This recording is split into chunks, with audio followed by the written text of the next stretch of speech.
Hello, on arrive au bout du morceau Chips and Glaces avec la partie solo. Alors, c'est des choses qu'on n'entend pas souvent, mais la rythmique qu'il y a derrière le solo de Chips and Glaces est vraiment intéressante, limite funk. Et surtout très bizarre puisqu'elle peut moduler deux fois. Enfin voilà, je vous la joue. En fait, on est en Do mineur 7.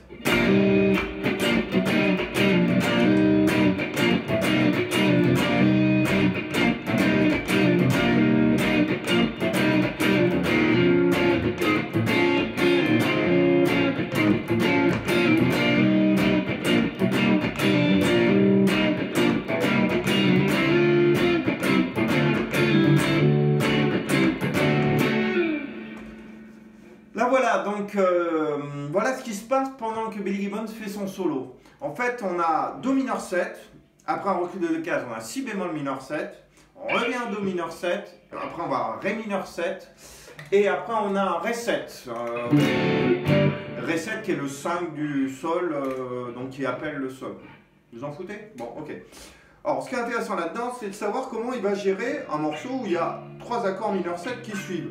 Pour ceux qui ont fait un peu d'harmonie, normalement, dans l'harmonisation, il n'y a jamais 3 accords mineurs 7 qui suivent.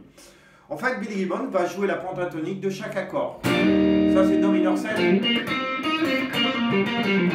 Il va jouer Do mineur, la pentatonique de Do mineur. Et là, il va jouer la pentatonique de Si bémol mineur 7. Après, il revient en Do. Même accord, même effet. Ré mineur 7. Même effet, il va jouer la pentatonique de Ré mineur 7. Voilà, là il ne va pas mettre en évidence que le Ré majeur, il reste sur 2 notes. Donc qu'est-ce que ça donne? En fait, allez, j'essaye d'enregistrer la rythmique et je vous montre. 3, 4.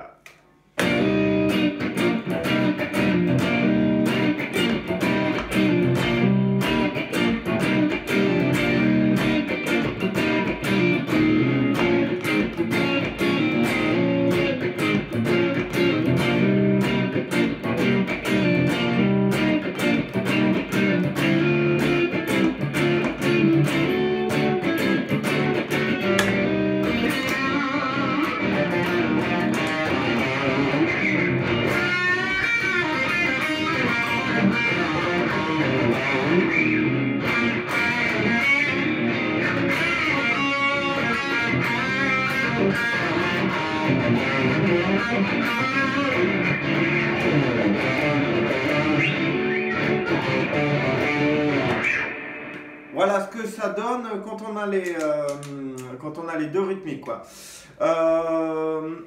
En fait, quand on est tout seul, c'est un peu compliqué de faire le solo, de faire entendre ces modulations, alors qu'il n'y a pas vraiment, il y a juste la basse qui donne les changements d'accords. Moi, j'ai pris l'habitude de faire les deux dans le solo, c'est-à-dire je vais faire un petit bout donc de l'accord et un bout du solo.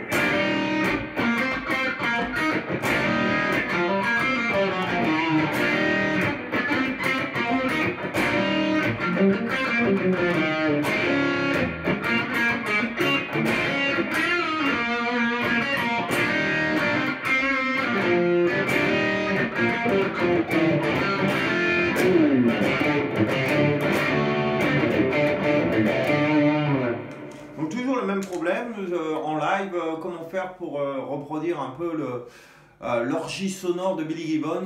Donc moi je magouille en rajoutant des choses à droite à gauche, voilà. Donc on essaiera de décomposer ce solo, voilà, savoir, il n'y a qu'une chose que j'ai pas faite, c'est la fin.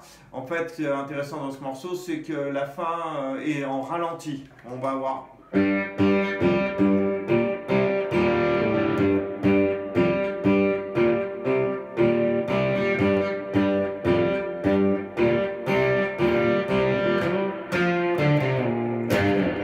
Quelque chose un peu comme ça, le morceau commence à décliner de tempo jusqu'à ce plan final.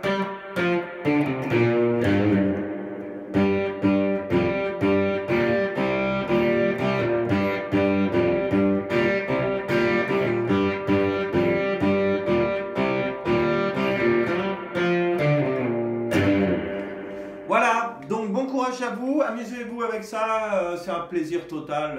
Billy Gibbons, pour moi, est un des maîtres du rythme, de la guitare solo, du son, voilà. Et en plus, il chante terrible, à dégoûter. Ciao tout le monde!